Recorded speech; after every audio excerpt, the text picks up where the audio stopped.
இந்த மாதிரி ஒரு விஷயம் பொண்ணா இருந்தாலும் சரி ஆணா இருந்தாலும் சரி யாருக்குமே நடக்கக்கூடாது அவங்க லைஃப்ல அப்படின்னு சொல்லிட்டு இந்த வீடியோ பாக்குற பல பேர் ஃபீல் பண்ணியிருப்பாங்க.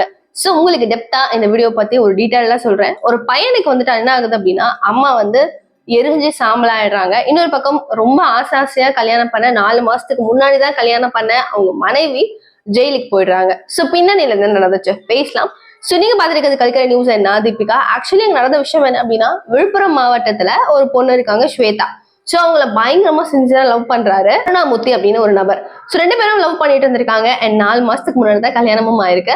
கருணாமூர்த்திக்கு ஒர்க் போகணும் ஆஃபீஸ் போகணும் அப்படின்றதுனால அங்க உள்ளூர்ல பெருசா எதுவும் வேலைகள் இல்லை அப்படின்றதுனால அவர் சென்னைக்கு வராரு. அண்ட் வீக்கெண்ட்ல மட்டும் அவங்க ஒய்ஃப் பாக்கிறதுக்காக ரொம்ப ஆசையா வந்துட்டு போறது உண்டு.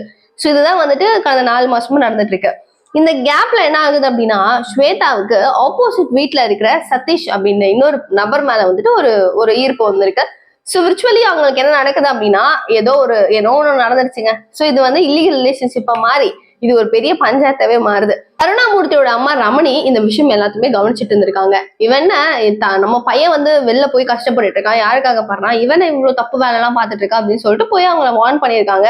என் பையன் லைஃப் இருக்கு, தயவு செஞ்சு அப்படி பண்ணாத அப்படின்னு சொல்லி நிறைய வாட்டி வார்ன் பண்ணியிருக்காங்க. பட் இவங்க 2 பேரோட ரிலேஷன்ஷிப்க்கும் நடுவுல ஒரு பெரிய தடையா இருக்கிறதும் அண்ட் ஹஸ்பண்ட் கிட்ட சொல்லிடுவாங்களோ அப்படின்னு ஒரு பெரிய பயமும் ஸ்வேதாக்கு ரொம்ப நாளா இருக்கு. சோ இவங்க நடுவுல வந்துட்டு என்ன ஆகுது அப்படின்னா கொஞ்சம் நாளைக்கு அப்புறம் வந்து தீபாவளி டைம்ல கரெக்டா ரமணி வந்து இறந்துடுறாங்க. எப்படி இறக்குறாங்க அப்படின்னும் போது பெட்ரோல் ஊத்தப்பட்டு கொளுத்தி விட்டு இறந்துடுறாங்க. அப்போ ஊரே வந்து ஐயோ அப்படின்னு சொல்லிட்டு ஒரு அதிர்ச்சியில் தான் இருக்காங்களே தவிர இதனாலதான் இறந்தாங்க அப்படின்னு தெரியல.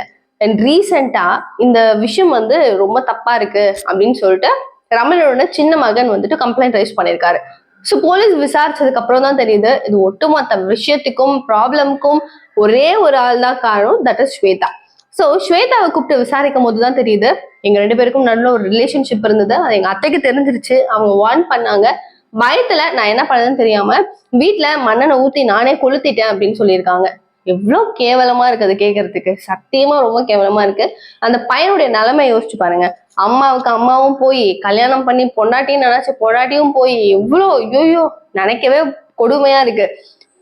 அந்த ஸ்வேதாவை பத்தி விசாரிக்கும் போது நிறைய லவ் பண்ணி காலேஜ் டைம்ஸ்ல நிறைய பேர் ஏமாத்திருக்கிறதாவும் சொல்றாங்க. ஸோ பாய்ஸ் மேல மட்டும்தான் தப்பு அப்படின்னு சொல்லிட்டு எப்பவுமே ஒரு கோணல்ல இருக்கிற நிறைய பெண்களுக்கு இதுவும் ஒரு பாடம். பெண்களும் தப்பு பண்றாங்க, ஆண்களும் தப்பு பண்றாங்க. பட் ஏன் பண்றோம், இதனால பாதிக்கப்படுறது யாருன்னு தயவு செஞ்சு யோசிச்சு தொலைங்க. இது பாரு யாருக்குமே இல்லாம இதெல்லாம் தேவையா ஒன்னும் சொல்றதுக்கு இல்லை. இந்த மாதிரி வீடியோஸ் எல்லாம் தெரிஞ்சுக்கணும், நாட்டில் நடக்கிற விஷயங்கள் தெரிஞ்சுக்கணும்னா ப்ளீஸ் சப்ஸ்கிரைப் பண்ணிக்கோங்க சேனல். பாய்.